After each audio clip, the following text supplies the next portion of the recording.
कबीर साहब कहते हैं, प्रेमी ढूंढत मैं फिरा, प्रेमी मिला न कोई। प्रेमी से प्रेमी मिले, विष से अमृत होए। कबीर देव प्रेमी की तलाश करते हैं, प्रेमी की। कबीर साहब प्रेमी आदमी को खोज रहे हैं, गांव में, मोहल्ले में, गली गली में, हर द्वार पे, हर घर में, हर मंदिर में प्रेमी की तलाश कर रहे हैं। प्रेमी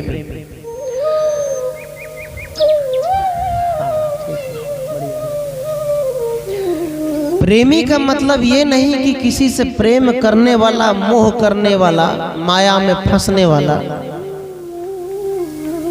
ये प्रेम नहीं। कबीर साहब 10 बजे दिन में एक चौक पर खड़ा हो गए, लालटेन लेकर। तो चौक पे चारों तरफ से लोग खड़े थे, जैसे सुकेला मोड़ है, कोई भरगामा जा रहे हैं, कोई कहीं जा रहे हैं, कोई रानीगंज जा रहे हैं। इसी प्रकार से सब लोग खड़े थे। कबीर साहब लालटेन रख दिए, ध्यान में बैठ गए। लोगों ने कहा कबीर साहब से, आप 10 बजे दिन में ये लालटेन क्यों जला रहे हैं? तो कबीर साहब ने बड़े सुंदर ढंग से जवाब देते हुए कहा, मैं प्रेमी की तलाश कर रहा हूं, मैं सत्संगी की तलाश कर रहा हूं, मैं यहाँ खोज रहा हूं इंसान को, आदमी को, एक अच्छी पुतों को खोज रहा हूं, एक अच्छे बेटा को खोज रहा हूं, एक अच्छे संत को खोज रहा हूं, एक अच्छी बेटी को खोज रहा हूं, जो समाज को बदल सकता है, मैं वही देख रहा हूं। कहा यहाँ तो पूरा भीड़ है बाजार में, तो क्या खोज रहे हैं? कबीर साहब कहते हैं, मैं जिससे भी पूछा, कहते आप कहाँ जा रहे हैं, तो वो कहता है मैं काम पे जा रहा हूं, मैं बिजनेस में जा रहा हूं, मैं बाजार जा रहा हूं, मैं खेत जा रहा हूं। किसी ने नहीं कहा कि आज मैं अपने आत्म कल्याण के लिए जा रहा हूं, सत्संग में जा रहा हूं। ऐसा कोई आदमी नहीं मिला। इसलिए मैं प्रेमी को खोज रहा हूं। सज्जनों, सत्संग, जब कहीं शादी विवाह होता है, कहीं भोज भंडारा होता है, तो कम समय रहता है। उस समय में लोग बहुत अधिक काम कर लेता है। जब भक्ति सत्संग की बात आती है, तो लोग को ये बहाना मिलता है कि आज फुर्सत नहीं है, कल जाएंगे। कबीर साहब के दोहा टाइम मैनेजमेंट के लिए, लाइफ को सेटिंग करने के लिए उन्होंने कहा, कल करो सो आज कर, आज करो सो अब, पल में प्रलय होएगा, बहुरी करेगा कब। ये दोहा केवल साधु के लिए नहीं कहा। कबीर साहब ये दोहा कहते हैं, एक विद्यार्थी से भी कहते हैं कि चल उठ और याद कर, पढ़ाई कर, कल करो सो आज कर। एक विद्यार्थी को कहते हैं, यदि तुझे नौकरी लेना है तो पढ़ने को ऐसा तू टाइम बना ले, नियम बना ले, दिन रात एक कर ले, ताकि तू किसी भी क्लास में कभी फेल ना हो। पढ़ाई करो, क्योंकि आज ही करना है। बाबा साहब अंबेडकर भी कहते हैं, बाबा साहब अंबेडकर वही जिनको पहले लोग अछूत मानते थे, आज भारत में उनका संविधान है। आप किसी मुकदमा में फंस जाओ, केस में फंस जाओ, यदि संविधान लेकर चलोगे तो आपकी जीत हो जाएगी। क्योंकि बाबा साहब अम्बेडकर ने महिलाओं को, पुरुषों को, सबको पढ़ने का अधिकार दिया। इसीलिए कबीर साहब कहते हैं, कल करो सो आज कर। आज करो काम, आज सत्संग करो, आज खेती करो, खेती करने में भी आलस मत करो। सफाई करने में आलस मत करो, कोई भी काम है आलस मत करो, आज करो और तुरंत करो। कबीर साहब ऑफिस से लेके बिजनेस, व्यापार, स्कूल, कॉलेज, आत्म कल्याण तक की बात इसमें कहते हैं। इसी जन्म में करो। मुक्ति भी प्राप्त करना है तो इसी जन्म में प्राप्त करो, इस जन्म में। मरने के बाद तुम्हारी मुक्ति नहीं होगी, ये बात समझ लो, पक्का मान लो। इस जन्म में मुक्ति प्राप्त करो। कबीर साहब कहते हैं, आज खा लो, खाए ले, पकाए ले, लड़का लड़के की शादी कर ले। आज खा लो, आज पका लो, आज घर बना लो और आज अपने जीवन में आत्मा में सुख प्राप्त कर लो। आज ही मरेंगे तो किसी भी पंडित के मंत्र से तुमको ना सुख मिलेगा ना कोई स्वर्ग मिलेगा। सत्संग सुन करके अपने घर में स्वर्ग बनाओ, सत्संग सुनकर। एक साधु के आश्रम में फूल का बगीचा था, फूल का बगीचा। तो फूल कोई तोड़ लेता था, बिना पूछे तोड़ता था। तो साधु ने क्या किया, उनके आश्रम में जो मजदूर काम करते थे, उसने कहा, गुरुजी सब लोग फूल तोड़ लेते हैं, इसलिए आप उसमें कुछ लिख दीजिए। बोर्ड पर लिख दिया, बिना अनुमति के फूल न तोड़े, लिख दिया। बोर्ड के दूसरी तरफ बोर्ड खाली था, तो संत ने उसमें लिख दिया दूसरी तरफ। आश्रम में आप जाइए तो दोहा, साखी, चौपाई, इसको भी पढ़ना चाहिए। आश्रम में दोहा, साखी, चौपाई सब लिखा रहना चाहिए दीवार पर, ताकि लोग आए तो उसको पढ़े। जहाँ मेरा गुरुद्वारा है इलाहाबाद, स्वरूपलीन सदगुरु अभिलाष साहेब जी, उनके आश्रम का नियम, वहाँ बाहर गेट में लिखा है, खैनी खाने पर 250 रुपया जुर्माना, शराब पीकर अंदर आने पर 500 रुपया जुर्माना।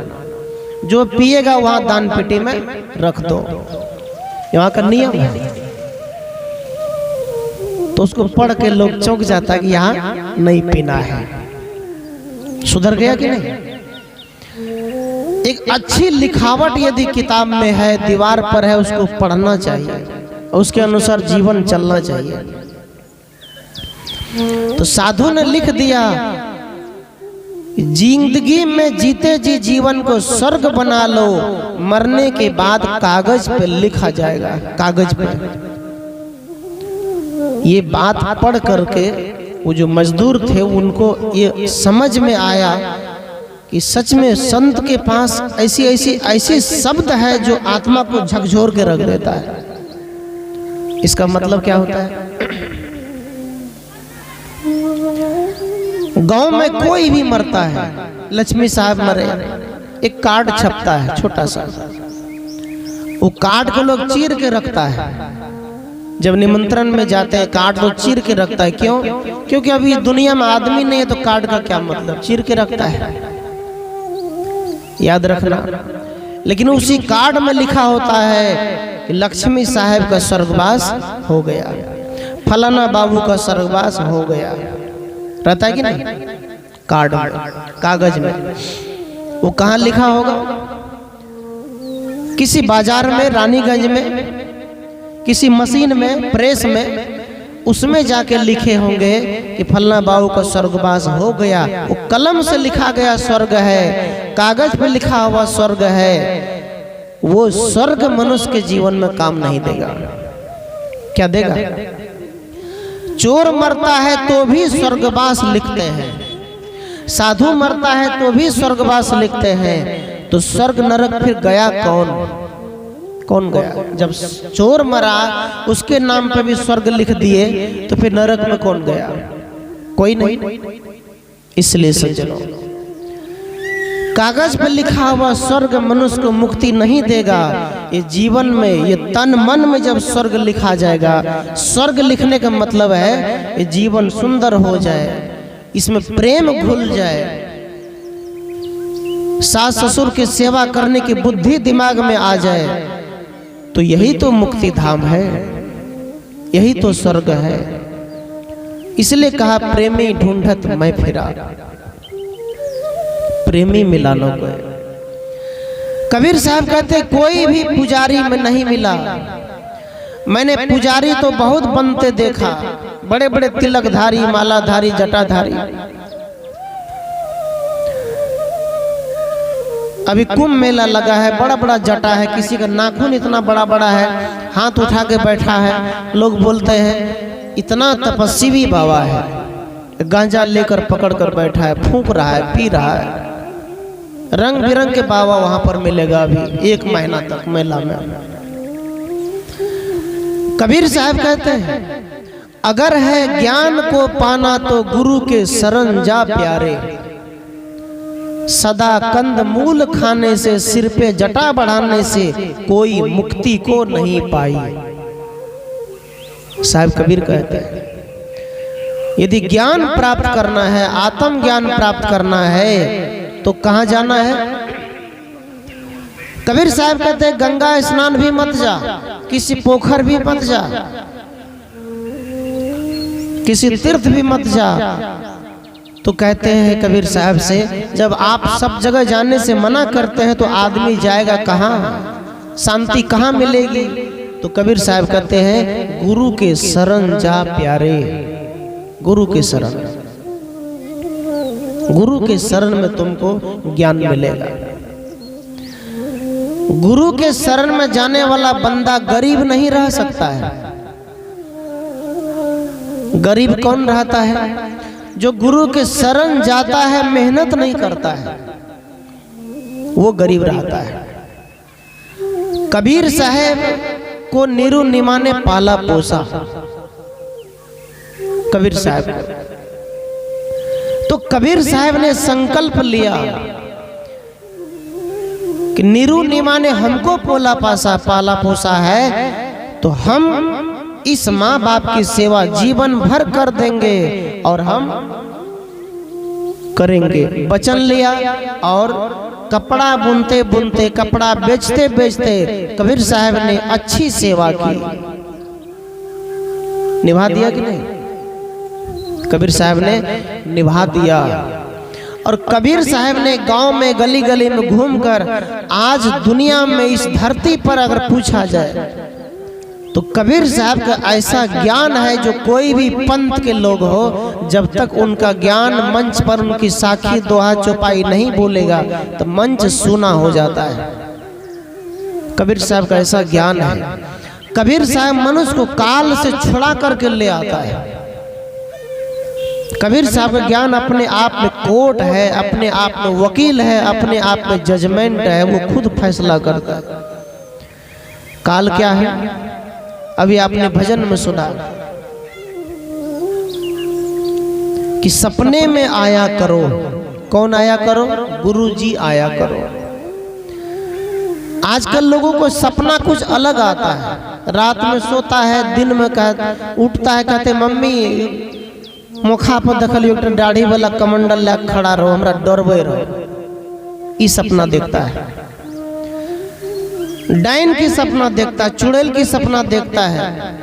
दिन में कोई देखा कुछ, रात में वही सोचता है तो डरता है, कहते सपना देख रहे हैं। कबीर साहब कहते सपना देखना है तो जगे हुए सपना देखो, दिन में सपना देखो। कौन सा सपना? कबीर साहब कहते दिन में एक सपना देखो कि हमको अच्छा घर बनाना है, ये सपना देखो। यदि आपके मन में यह है कि हम अच्छा घर बनाएंगे तो सपना देखते देखते आपको वैसा कर्म करने की प्रेरणा भी मिलेगा। विद्यार्थी यदि ये सपना देखता है कि हमको कोई ऑफिसर बनना है, ये सपना देखना शुरू कर दो, आप जरूर बन जाओगे। क्योंकि जो सोचता है वही आगे बढ़ता है। ये किसान यदि सोच लेता कि हम अच्छी बाड़ी सब्जी लगाकर सब्जी भी बिक्री करेंगे। एक जाति आता मेहता, आप जानते हैं मेहता, उनके घर में पैसे की कमी नहीं होता है। हमारे यादव में क्या कहते, अरे केना सब्जी बचबे लाज है, काम नहीं करते। लेकिन आज उनके घर में जाकर देखिए, कोई भी बाड़ी में सब्जी है तो उसको क्विंटल की क्विंटल सब्जी बिक जाती है। वो अमीर है, उनके पास सब कुछ है। कबीर साहब मेहनत की सलाह देते हैं। कबीर साहब कहते चोरी मत करो, बेईमानी किसी का मत करो, किसी का आयर मत तोड़ो, आयर मत छांटो, लेकिन मेहनत जरूर करो। कर्म करने में शर्म मत करो। कुंभ मेला में भी देखिए कि हमारे जो गुरुजी का छावनी है, कैंप लगा है, वहां साधु संत खुद खूंटा गाड़ रहे हैं, त्रिपाल लगा रहे हैं, बड़े बड़े संत उनको पानी पिला रहे हैं, सेवा दे रहे हैं। और जो यहाँ से लोग जाएंगे उनको हलवाई भोजन नहीं बनाता, साधु खुद भोजन बनाता है। कर्म कर रहा है कि नहीं? साधना पथ पे चलना आसान नहीं है। आसान उनके लिए है जो पान भी खा लेता है, चाय भी पी लेता है, बीड़ी भी पी लेता है, जो गांजा भी पी लेता है, साधु कपड़ा भी पहन रहा है, राम नाम लिख लिया, चादर ओढ़ लिया।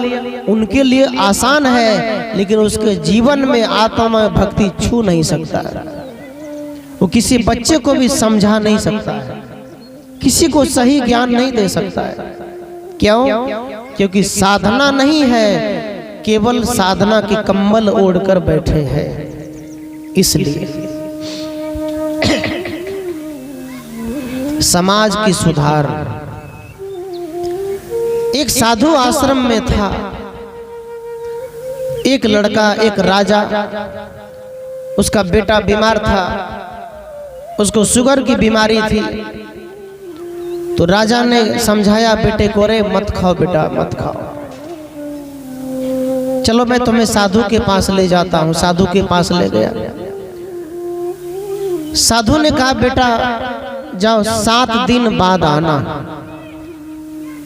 7 दिन बाद, 7 दिन बाद जब आया वो लड़का, तो साधु कहता है बेटा तुम मीठा खाना छोड़ दो, चीनी खाना छोड़ दो। तो लड़का ने कहा एक बात बताइए महाराज जी, ये बात तो आप उस दिन भी बोल सकते थे, 7 दिन का टाइम क्यों दिया इतना ही बात कहने के लिए? हम उस दिन आपके आश्रम में आ गए तो उस दिन कह देते बेटा चीनी मत खाना, आपको शुगर की बीमारी है। तो इतना बात कहने के लिए 7 दिन का टाइम क्यों दिया? तो साधु ने कहा बेटा हम भी चीनी खाते थे खूब, और जब हम खुद खाते थे तो हम तुमको कैसे कहते छोड़ देने? कहते कहा हम खुद गांजा पीते हैं तो तुमको कैसे बोलेंगे छोड़ दो? इसलिए बेटा हमने खुद छोड़ दिया, जब मेरा मन मान गया तब मेरा आत्मा कहता है कि तू भी छोड़ देगा।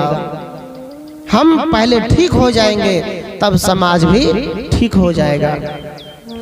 घर के पिता यदि ठीक हो जाए तो ठीक हो जाएगा। एक बच्ची थी, एक छोटी सी बच्चिया है, रात में 9 बजे मेरे पास गई। अपना बच्चा शायद यहीं कहीं हम जानते बन, ये है क्या नाम है? सोनम कुमारी। ये रात में कहा साहब जी हम एक भजन गाना चाहते हैं। तो हमने कहा ठीक है, वहां जाकर बैठना। तो अभी तो लेट हो गया, इन सब अबेर में भजन सुनेंगे, बहुत अच्छा भजन गाएगी। कहा भजन गाएंगे, ये सब संस्कार है। जो छोटे से भजन गाना शुरू करे, सत्संग में जाना शुरू करे, तो वो है कि एक किताब उसको मिल गया, आत्मज्ञान मिल गया। तो जिस घर में पिता जग गया, माँ जग गए, तो उस घर में सब जग जाते हैं। इसलिए सज्जनों, घर का भी जगना, सुबह का भी जगना, और अपने आत्मा से भी जग जाना, मन से भी जग जाना, ये है असली भजन सत्संग। ये काम करना चाहिए। तो सदगुरु कबीर ने कहा प्रेमी ढूंढत मैं फिरा, प्रेमी मिला न कोई, माला की प्रेमी सब मिला। माला की प्रेमी, पूजा करने वाला प्रेमी, अनेक प्रकार के देवी देवता का प्रेमी मिला। अब प्रेम कैसा उनका देखिए, जब काली दुर्गा की पूजा हो जाए तो उसमें उनका प्रेम कहाँ चला जाता है। हजारों हजारों बकरे को काट देते हैं तो प्रेम कहाँ रहा? प्रेम तो खत्म, प्रेम नहीं रहा। जब काली के नाम पर किसी जीव को मार देते हैं तो प्रेम नहीं रहा। आज कोई जब मरता है 13 दिन के छुतका मानते हैं, 13 दिन के छुतका में साग भी नहीं खाते हैं, साग भी नहीं बनाते हैं। अब पता नहीं साग और छुतका में क्या मेल है जो नहीं बनती है साग। ये सब बात माता लोग ही कहते हैं, पुरुष लोग उतना नहीं मानते, माता लोग ज्यादा मानते हैं, साग नहीं खिलाते।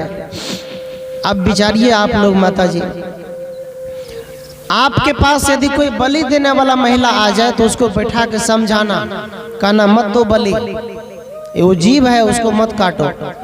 बलि देना है तो अपने बुरे विचारों की बलि दो, चुगली की बलि दो। बलि मतलब काटना, चुगली को अपने जिंदगी से काट के फेंक दो, ये बलि। क्रोध है तो उसको, हमारे केसियों वाला भी देखिए कितना सुंदर बकरी को भी बेमिया दिया। जय, बहुत सुंदर। अब लगता है कि आपको इनको मेरे साथ रहना होगा।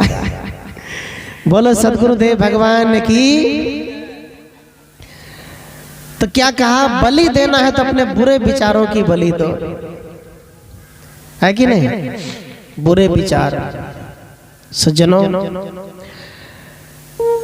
बलि का मतलब क्या होता है?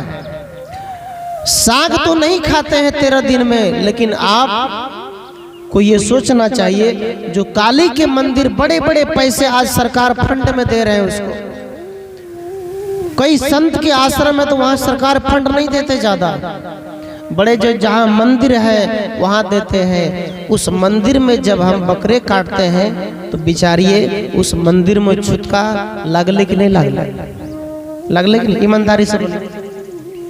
जो माँ बाप जन्म दिए हैं उसके मरने पर जब छुतका आप 13 दिन मान रहे हैं, तो जिस मंदिर में खून की नदी बह रहा है वो मंदिर तो सब दिन के लिए छुतका है, वहां से आपको शांति नहीं मिलेगा। एक घर में एक आदमी ने क्या किया, अपने पुतों को फांसी दे के मार दिया। किसी जगह की बात है, घटना 5-6 साल पहले। उसने क्या किया, संत को घर में बुलाया तो जहां मारे थे वहीं पर कहा साधु से आप थोड़ा ध्यान कर दीजिए। कहा क्यों? कहा इस घर में घटना हो गया था। सोते हैं तो ऐसा लगता है कि चिल्लाता है, कानता है, खूब चिल्लाता है, बचाओ बचाओ। उसको लगता है क्योंकि कर्म ऐसा किया है, उसके सामने चिल्लाया है, रोया है, उसकी पुतो बहू। बहुत ऐसे घटना होता है समाज में आजकल। यूपी में 15 दिन पहले बेटा ने सबको काट दिया, माँ को, बाप को, बहन को, सबको। तो उसने ऐसा घटना किया तो उसको लगता है कि हाँ कोई काल हमको ग्रस रहा है। तो साधु से कहा ध्यान कर दीजिए। अब बिचारिए साधु वहां ध्यान किया, साधु का भी मन नहीं लगा। क्यों? क्योंकि जिस घर में तड़पते हुए आदमी मरा, जिसमें गला घूंट के मारा गया, वहां शांति मिलेगी? ऐसे ही जिस मंदिर में बलि दी जाती है, काटे जाते हैं, उस मंदिर से भी आपका जीवन नहीं बदल सकता है, आपको सुख शांति नहीं मिल सकता है। नानी कोबला करता है तो आप बकरे काटते हैं। इस परंपरा को छोड़ो, ब्राह्मणवाद को उखाड़ कर फेंको। ब्राह्मणवाद हमारे भारतीय परंपरा नहीं है। जितने भी ब्राह्मण है वो विदेश से आया हुआ है, और उसको पता चला कि भारत के हिंदू जितने हैं उसको जो कहेंगे वो मान जाएगा। उन्हें अलग अलग थोड़ा सा पत्थर रख के पूजा कर दिया, आप लोग मान लिए। लेकिन वास्तविक पूजा हमारे भारत के मूल निवासी, हमारे भारत के मूल निवासी कौन है? आदिवासी, जिसमें कबीर साहब भी आते हैं, संत रविदास आते हैं, गुरु नानक आते हैं, बहुत ऐसे संत हैं, महावीर स्वामी जो जैन संत हैं, वो सब आते हैं। आज के हमारे लड़के लड़की अब 14 कितने तारीख को है फरवरी में सरस्वती पूजा? 14 16 3 को है सरस्वती पूजा है। अभी एक वीडियो आया था मोबाइल पर कि कुछ लोगों ने जो बाबा साहब अम्बेडकर को मानते हैं, कबीर साहब को मानते हैं, रविदास को मानते हैं, उन्होंने जाके मंदिर से सरस्वती के फोटो हटाने के लिए कहा, कस के इसको हटाइए कहा, या फिर क्या लगेगा? तो कुछ लोगों ने कहा नहीं, सरस्वती का फोटो क्यों हटेगा स्कूल से? कहा बिल्कुल हटेगा। कहा यदि फोटो लगाना है तो सावित्री बाई फुले का फोटो लगाइए, उसकी पूजा करिए। तो लोग तो जानते नहीं सावित्री बाई फुले कौन है। कौन है सावित्री बाई फुले? कौन है बताओ? नहीं है पता। इतिहास स्कूल में भी आजकल नहीं पढ़ाया जाता है। सावित्री बाई फुले है ज्योतिराव फुले की पत्नी, जिन्होंने साक्षरता अभियान चलाए थे। एक समय आया था साक्षरता अभियान का, महिला सब किताब बांटे रहे और साइन करवे सिखवे रहे, ऐसे 15-20 साल पहले। अब 15-20 साल पहले जब हम घर पे थे, हमारे घर पे हमारे पिताजी भी साक्षरता अभियान चलाए थे। वो कहे उनको किताब दिए थे पढ़ाने के लिए, सबको पढ़ाते थे पिताजी। यह साक्षरता अभियान, जो अनपढ़ है उसे साइन कराने के लिए बताते थे। तो आज से 50-60 साल पहले साक्षरता अभियान की शुरुआत किए थे कौन? सावित्री बाई फुले। उनका नाम है सरस्वती, क्योंकि उन्होंने पढ़ाया समाज को। बाबा साहब अम्बेडकर ने पढ़ने का अधिकार दिया और कबीर साहब ने छुआछूत मिटाया। तो आप बताइए कि सरस्वती कौन है? ये 4 हाथ वाली कि 2 हाथ वाली? बताओ। 4 हाथ वाली है। ब्राह्मण की जितने भी किताब है उसमें 10 हाथ वाली दुर्गा है। 2 कुंटल के हाथी का सिर आदमी में लगा दिया, समझ रहे हैं? 2 कुंटल की जो गर्दन है वो आदमी में सेट कर दिया। अब पार्वती से 5 किलो मैल पैदा करके गणेश बना दिया और 50 कुंटल के आदमी, वो हाथी का जितने 3-4 कुंटल के आदमी, वो छोटा सा 100 ग्राम के चूहा पर बैठा दिया। ये मजाक है कि नहीं? मजाक है कि नहीं? लेकिन इस पर कोई विचार करते हैं? 4-5 कुंटल के आदमी जिसमें हाथी का सुर लगा है, अब पार्वती के लहवे रहे वो मोल से पैदा भेले। पार्वती वो गणेश जी और उसको शंकर जी अंतर्यामी है। जब वो अंतर्यामी है शंकर जी, तो जब बेटा ओकरा रोक लगे कि माँ लहवे कहते रह अंदर नहीं जाए, तो शंकर जी के तो पता चल चले हमरे बेटा जी, क्या पता चल? अंतर्यामी है तो पता क्यों नहीं चला? अपने बेटे गर्दन काट दिया। कितना कहानी गढ़ के बना दिया कि जो सूरज उगलने से पहले रास्ते में जो मिलेगा उसी को गर्दन काट के ले आना। तो हाथी मिल गया, उसको काट ले आया, हाथी का गर्दन ले आया, लगा दिया। विचारिए, आज किसी का बेटा मर जाता है जो बहुत प्यारे हैं, जो गर्भ से जन्म लेता है, 4 बेटी है 5 बेटी है, बेटा जन्म होते ही मर गया, वो माँ रोती है हो एक बेटा रे मर गए काने से। तो आप किसी ब्राह्मण को बुला लीजिए, वो बच्चा को प्राण डाल देगा, जीवित कर देगा। ऐसा होगा? नहीं होगा। नहीं, ये सही बजा रहा है, कोई गलत नहीं, हंसो मत। ऐसे ही वो माँ करती है जब वो बच्चे मर जाते हैं। विचार सज्जनों, उस समय कोई ब्राह्मण नहीं कहता इसको जीवित कर दो, लेकिन याद रखना कबीर साहब कहते हैं कि जो मर गया उसमें कबीर साहब का भी मंत्र से वो आदमी जिंदा नहीं हो सकता, किसी का भी मंत्र से।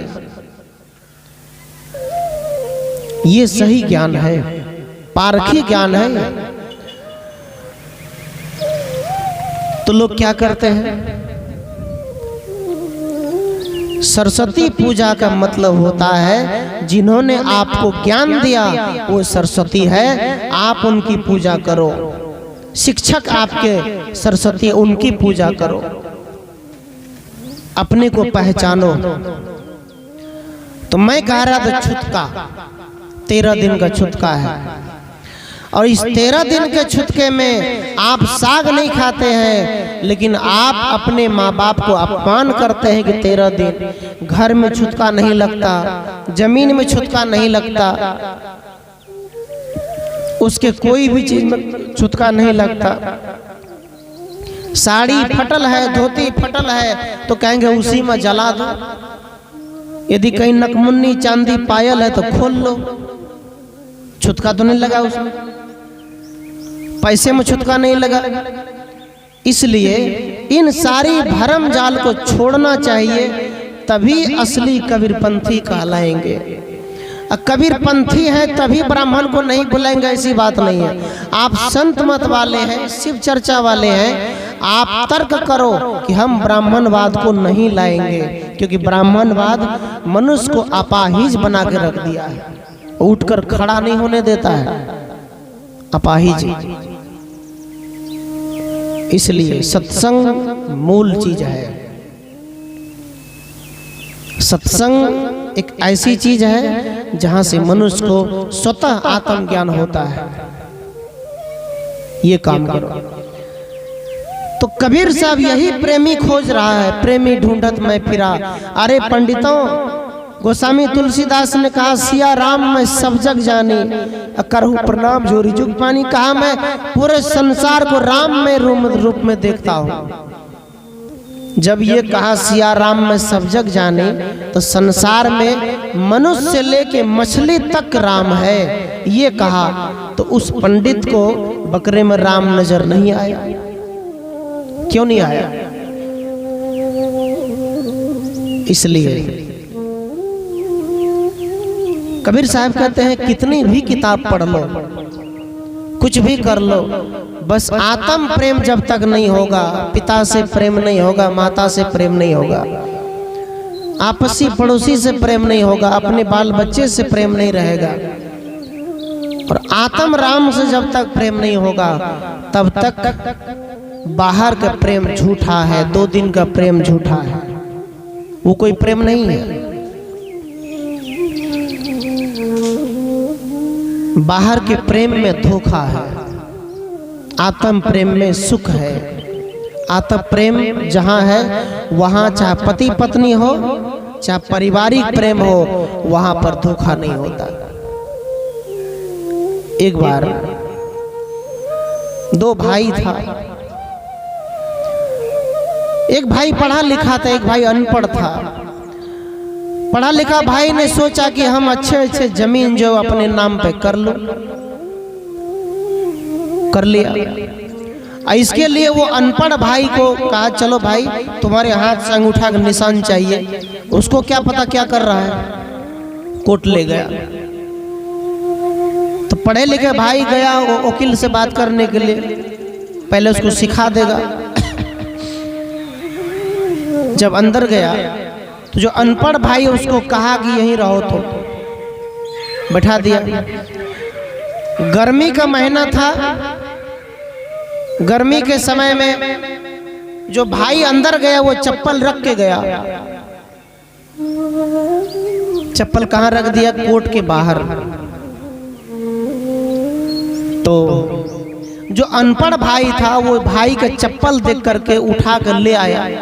भाई ने सोचा कि मेरे भैया जब कोर्ट के अंदर से आएंगे, चप्पल पहनेंगे तो पैर जलेगा, चप्पल हम ठंडा में रख लेते हैं। पहले मास्टर लोग, कोई लोग जब जाते थे स्कूल तो कांख में चप्पल लेकर तब जाते थे, पैदले वहाँ पहनते थे, तब जाते थे धो करके। अब बूढ़ा बाबा लोग भी बेटे के यहाँ, ससुराल बेटे के यहाँ जाए तो वो चप्पल हाथ में लेकर जाते थे, पहनते नहीं थे, रास्ता में चप्पल खिया जाते कहते थे, क्योंकि गरीबी था उस समय। लेकिन पहले के लोग ही ज्यादा जीते थे। खाली पैर चलने से धरती की विटामिन शरीर में मिलता है। पहले के लोग ज्यादा जीते थे। अब तो हर चीज शॉर्टकट हो गया। शादी में बाराती भी शॉर्टकट, रात रात आ जाते हैं, मनुष्य का जीवन भी शॉर्टकट हो गया, 70 वर्ष के बाद चले जाते हैं, हर चीज शॉर्टकट हो गया। तो भाई जब चप्पल ले आया, चप्पले पे बैठ गया। वो चप्पल एक ही भाई को जो पढ़ा लिखा है, अनपढ़ को नहीं है, चप्पल पे बैठ गया। भाई कोर्ट से निकला, देखा चप्पल नहीं है, खोज आया वहां का भैया आवा है चप्पल।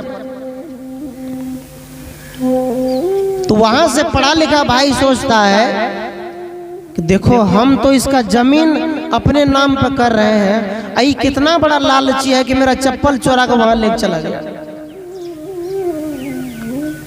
पढ़ा लिखा भाई सोचता है तो ले कहे चप्पल कथी लावला, कहे भैया गर्मी रहे आ चप्पल होता बरेक जीती रोदा में, तो हम ले लावलिए रोदा में, ठंडा में रख ली।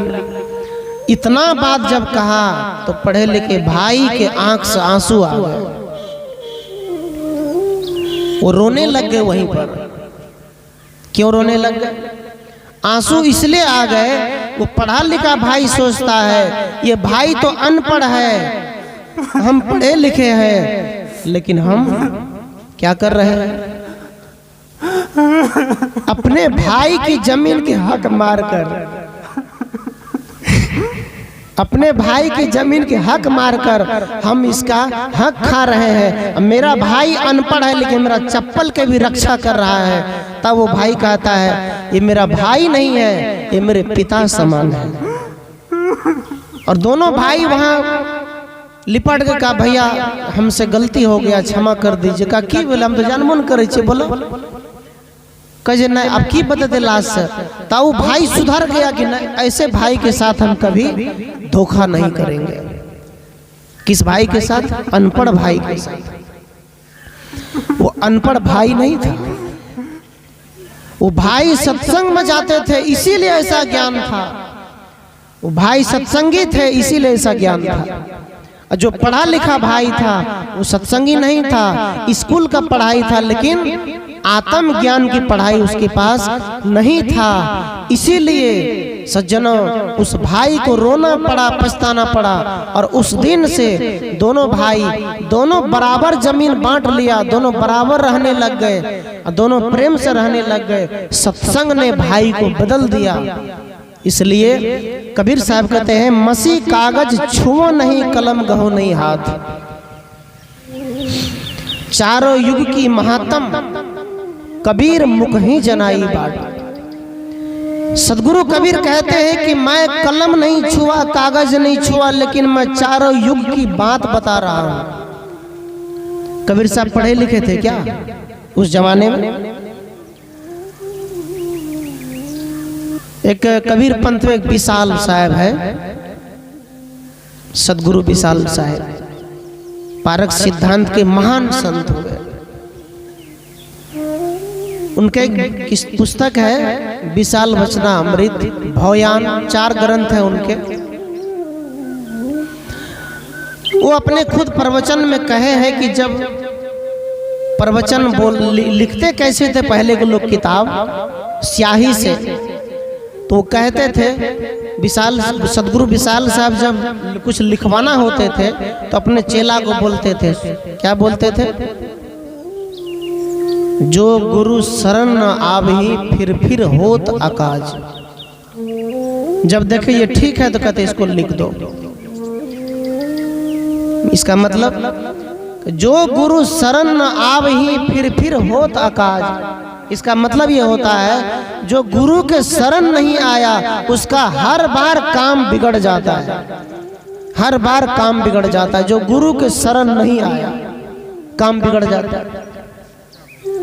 जो सत्संग नहीं किया वो कितना भी मंत्र पढ़ा ले, गरुड़ पुराण पढ़ा ले, पुरोहित का मंत्र पढ़ा ले, उसकी मुक्ति नहीं होगी। बार बार जन्मना, पुनरप जन्म पुनरप मरणम, जन्म मरण लगा रहेगा। कुत्ता बिल्ली भेड़ गधा 84 लाख बोलते हैं लोग, 84 लाख। बहुत सी जीव जंतु है वहां भक्ति करने का साधन नहीं है। भक्ति हम कर सकते हैं, मन्नात मनुष्य हम सोच सकते हैं, हम भक्ति कर सकते हैं। लेकिन 84 लाख योनियों में जितने जानवर है उसको बुद्धि नहीं है, किंतु बुद्धि नहीं होने के कारण भी वो सिगरेट नहीं पीता है। इसमें ये ज्ञान है। बुद्धि नहीं होने के बाद वो बीड़ी नहीं पीता है, बुद्धि नहीं है तब भी वो शराब नहीं पीता है। बुद्धि नहीं है। मनुष्य के पास अधिक बुद्धि होने के कारण मनुष्य बुद्धि का गलत उपयोग करता है।